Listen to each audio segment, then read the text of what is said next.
Hello viewers, welcome to my video lecture. Today I am going to discuss about the systems of classification. तो अलग अलग time पे angiosperm को classify करने के लिए अलग अलग तरह के सिस्टम ऑफ क्लासिफिकेशन दिए गए हैं, जिसको कि हम लोग 3 क्लास में कैटेगराइज करते हैं. फर्स्ट है आर्टिफिशियल सिस्टम, सेकंड है नेचुरल सिस्टम एंड थर्ड है फाइलोजेनेटिक सिस्टम. तो जो फर्स्ट है आर्टिफिशियल सिस्टम, ये सबसे अर्लीस्ट सिस्टम है, मतलब ये सबसे पुराना सिस्टम है. सबसे पहले सिस्टम यही दिया गया था क्योंकि ये सबसे अर्लीस्ट है, इसीलिए ये सबसे सिंपल सिस्टम ऑफ क्लासिफिकेशन है. और वहीं दूसरी तरफ जो फाइलोजेनेटिक सिस्टम है, ये सबसे पुराना है, तो ये सबसे रीसेंट सिस्टम ऑफ क्लासिफिकेशन है और ये करेंटली अभी यही एक्सेप्टेड है. तो चलिए इन तीनों सिस्टम ऑफ क्लासिफिकेशन को समझते हैं. जो फर्स्ट है artificial system of classification based on 1 और 2 मॉर्फोलॉजिकल कैरेक्टर, मतलब कि ये system of classification, artificial system of classification जो है वो 1 या 2 मॉर्फोलॉजिकल कैरेक्टर पे ही बेस्ड है. मतलब कि इस सिस्टम ऑफ क्लासिफिकेशन में क्या करेंगे, 1 या 2 मॉर्फोलॉजिकल कैरेक्टर लेंगे और उसी के बेसिस पे प्लांट्स को क्लासिफाई कर दिया गया है. तो इसमें जो थियोफ्रेस्टस का क्लासिफिकेशन है और जो कैरोलस लीनियस का क्लासिफिकेशन है, ये दोनों के दोनों classification artificial system of classification का एग्जाम्पल है. मतलब इन्होंने जो क्लासिफिकेशन दिया था वो आर्टिफिशियल सिस्टम था. सेकेंड है natural system based not only the external features but also internal features. जैसे कि ये था केवल 1 से 2 एक्सटर्नल फीचर या मॉर्फोलॉजिकल कैरेक्टर पे बेस्ड था, जबकि जो नेचुरल है वो केवल ऐसा नहीं है कि केवल एक्सटर्नल कैरेक्टर पे बेस्ड हो. ये एक्सटर्नल फीचर के साथ साथ इंटरनल फीचर, प्लांट के इंटरनल फीचर पे भी ये बेस्ड था. इंटरनल फीचर में कौन कौन से फीचर्स थे, उनके अल्ट्रा स्ट्रक्चर, एनाटॉमी, एम्ब्रियोलॉजी और फाइटोकेमिस्ट्री पे भी ये बेस्ड था. तो जो नेचुरल सिस्टम ऑफ क्लासिफिकेशन है उसमें जो मोस्ट पॉपुलर और सबसे एक्सेप्टेड सिस्टम है वो है Bentham and Hooker system of classification. तो इसको भी हम लोग डिस्कस करेंगे. और थर्ड जो सिस्टम है वो है फाइलोजेनेटिक सिस्टम. मैंने बताया कि ये सबसे रीसेंट है, सबसे नया है और करेंटली इसी को सबसे ज़्यादा यूज़ किया जाता है. तो ये जो सिस्टम था बेस्ड ऑन इवोल्यूशनरी रिलेशनशिप, जो फाइलोजेनेटिक सिस्टम है वो इवोल्यूशनरी रिलेशनशिप पे बेस्ड है, मतलब इवोल्यूशन के हिसाब से ये सिस्टम दिया गया है. जो फाइलोजेनेटिक सिस्टम था, जब डार्विन ने अपने जो इवोल्यूशनरी थ्योरी दे दी थी, मतलब कि उनकी थ्योरी देने के बाद ये सिस्टम आया था, इसीलिए इस सिस्टम को बनाते समय इवोल्यूशनरी ट्रेंड को भी बहुत ध्यान रखा गया है.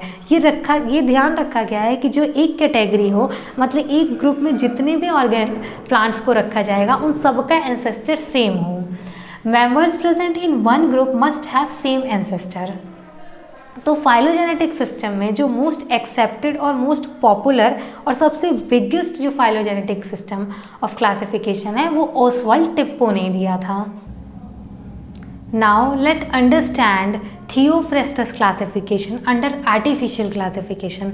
तो आर्टिफिशियल सिस्टम ऑफ क्लासिफिकेशन में हम लोग थियोफ्रेस्टस के क्लासिफिकेशन को देख लेते हैं. जो थियोफ्रेस्टस थे उन्हें हम लोग फादर ऑफ बॉटनी भी कहते हैं. जो थियोफ्रेस्टस थे उन्होंने सबसे पहले प्लांट्स के लिए आर्टिफिशियल सिस्टम ऑफ क्लासिफिकेशन दिया था. इन्होंने अपनी बुक, इनकी एक फेमस बुक थी हिस्टोरिया प्लांटेरम, इस बुक में इन्होंने प्लांट्स को हैबिटेट के बेसिस पे, डिफरेंट तरह के प्लांट्स को हैबिटेट के बेसिस पे 4 ग्रुप्स में डिवाइड किया. फर्स्ट है trees, second shrubs, third under shrubs and fourth is herbs. Now let understand classification of Carolus lineus under artificial system of classification.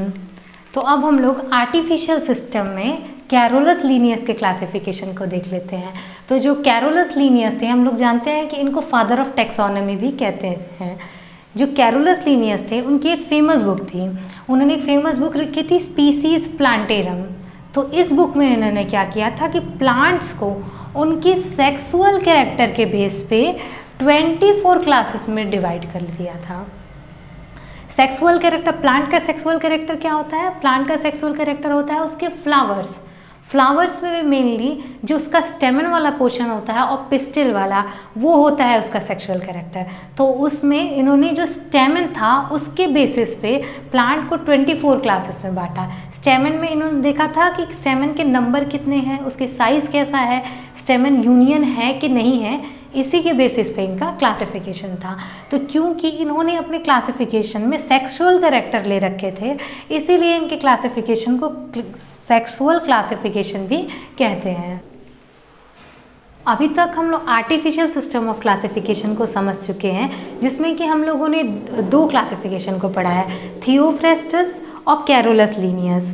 पर आर्टिफिशियल सिस्टम ऑफ क्लासिफिकेशन के में एक problem ये थी, क्योंकि उसमें एक से दो ही मॉर्फोलॉजिकल कैरेक्टर लिए गए थे, जिसकी वजह से उस क्लासिफिकेशन में जो क्लोजली रिलेटेड और प्लांट्स थे वो अलग अलग ग्रुप में चले जा रहे थे, और जो अनरिलेटेड प्लांट्स थे वो एक ही ग्रुप में आ जा रहे थे, जिसकी वजह से अब नेचुरल सिस्टम ऑफ क्लासिफिकेशन आया। तो नेचुरल सिस्टम ऑफ क्लासिफिकेशन में भी जो सबसे मोस्ट पॉपुलर और most accepted system of classification है, जो कि बेंथम एंड हुकर में दिया था, इसको हम लोग डिस्कस करने जा रहे हैं। तो इन्होंने अपनी बुक जेनेरा प्लांटेरम में नेचुरल सिस्टम ऑफ क्लासिफिकेशन को दिया था। In book genera plantarum they give natural system of classification. They divides Spermatophyta into 3 divisions. इन्होंने क्या किया, जो स्पर्मेटोफाइटा थे, स्पर्मेटोफाइटा मतलब seed bearing plants, seed bearing plants को इन्होंने 3 क्लासेस में डिवाइड किया। फर्स्ट है डाइकोटिलिडनेई, सेकंड है जिम्नोस्पर्मेई एंड थर्ड है मोनोकोटिलिडनेई। और जो क्लास डाइकोटिलिडनेई था, इन्होंने फर्दर उसको 3 सब क्लास में डिवाइड किया। फर्स्ट है polypetalae, second is gamopetalae and third and last is monochlamydeae. Polypetalae में उन्होंने उन प्लांट्स को रखा जिनमें कि पेटल्स जो थे वो फ्री थे। गैमोपिटिलेई में उन प्लांट्स को रखा जिनमें कि जो पेटल्स थे वो फ्यूज्ड थे, और जिनमें पेटल्स एब्सेंट थे उसको उन्होंने मोनोक्लेमाइडी में रखा। तो ये था बेंथम एंड हुकर का नेचुरल सिस्टम ऑफ क्लासिफिकेशन।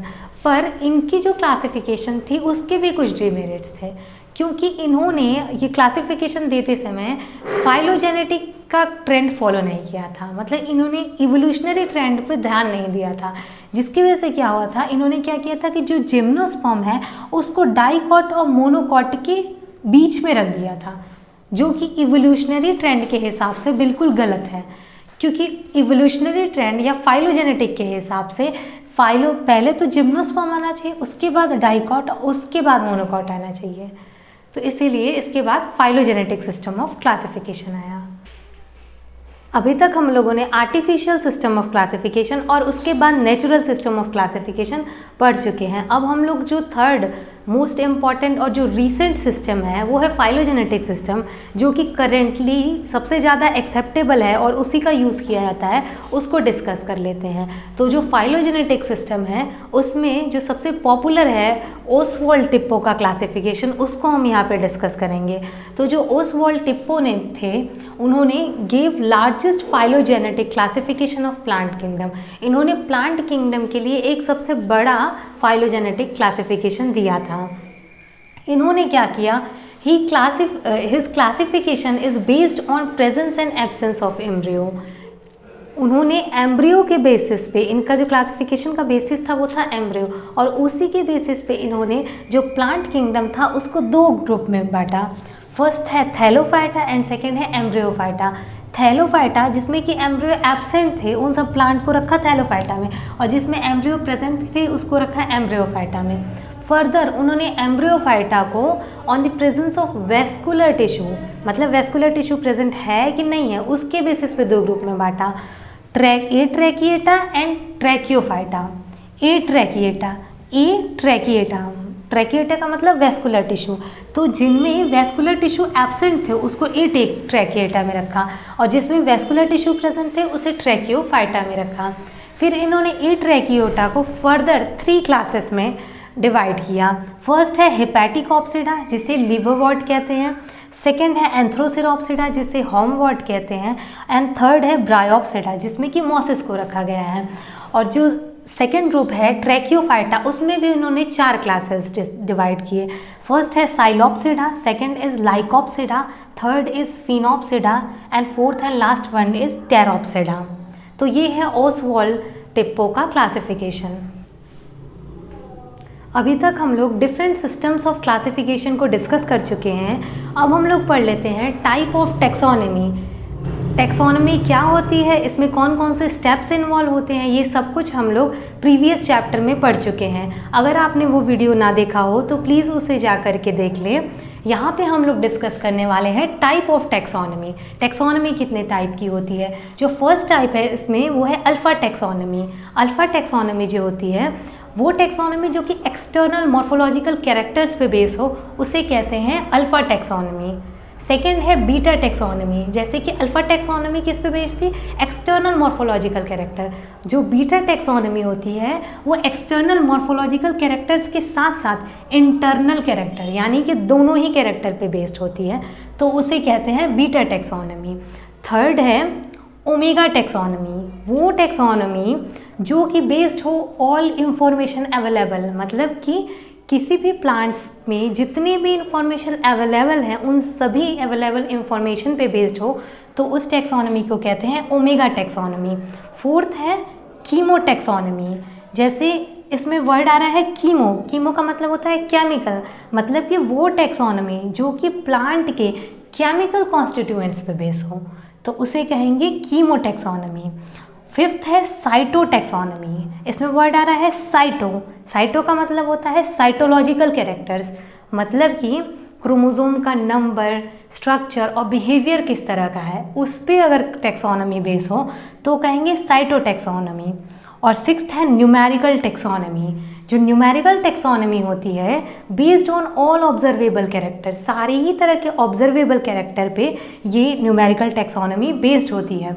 और न्यूमेरिकल टैक्सोनॉमी में क्या करते हैं कि सारे कैरेक्टर्स को एक एक नंबर या कोड दे देते हैं, और साथ में न्यूमेरिकल टैक्सोनॉमी कंप्यूटर की हेल्प से की जाती है।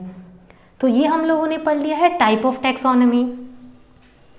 If this video is helpful for you, then please like, share and subscribe my channel. Thank you.